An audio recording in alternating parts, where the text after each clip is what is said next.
તારીખ 6 જૂન 2026ના રોજ બપોરે 11 વાગે ચોમાસામાં વાહકજન્ય રોગો અટકાવવા આરોગ્ય વિભાગનું એક્શન પ્લાન, જીઆઈડીસી અને કન્સ્ટ્રક્શન સાઇટો પર ચેકિંગ, બેદરકારી બદલ થશે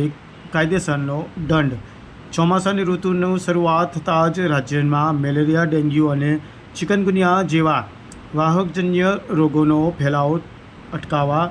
સંભાવના વધી જાય છે. તેવામાં વધી રહેલા રોગચાળાને અટકાવવા માટે આ સ્થિતિને ધ્યાને લઈને મહેસાણા જિલ્લા આરોગ્ય વિભાગ દ્વારા રોગ અટકાવવાની કામગીરી અત્યારથી જ સઘન બનાવી દેવામાં આવી રહી છે. મહેસાણા જિલ્લામાં અને મહેસાણા મ્યુનિસિપલ કોર્પોરેશનમાં આપણા માનનીય કલેક્ટરશ્રી, આપણા મ્યુનિસિપલ કમિશનર મેડમ તથા જિલ્લા વિકાસ અધિકારીશ્રી ત્રણેય સાહેબ અને મેડમના માર્ગદર્શનમાં આરોગ્ય વિભાગ એ મહેસાણા જિલ્લાના અલગ અલગ તાલુકા તથા શહેરી વિસ્તારોની અંદર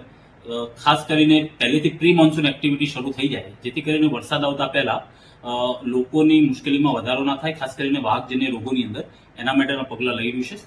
અત્યારે હાલ એક ઝુંબેશના ભાગરૂપે કન્સ્ટ્રક્શન સાઇટ હોય, કોઈ મોટી જગ્યા હોય અથવા તો એવી કોઈ પણ જગ્યા હોય જ્યાં અમને પાણીનો ભરાવો જોવા મળે અને જ્યાં આગળ જતા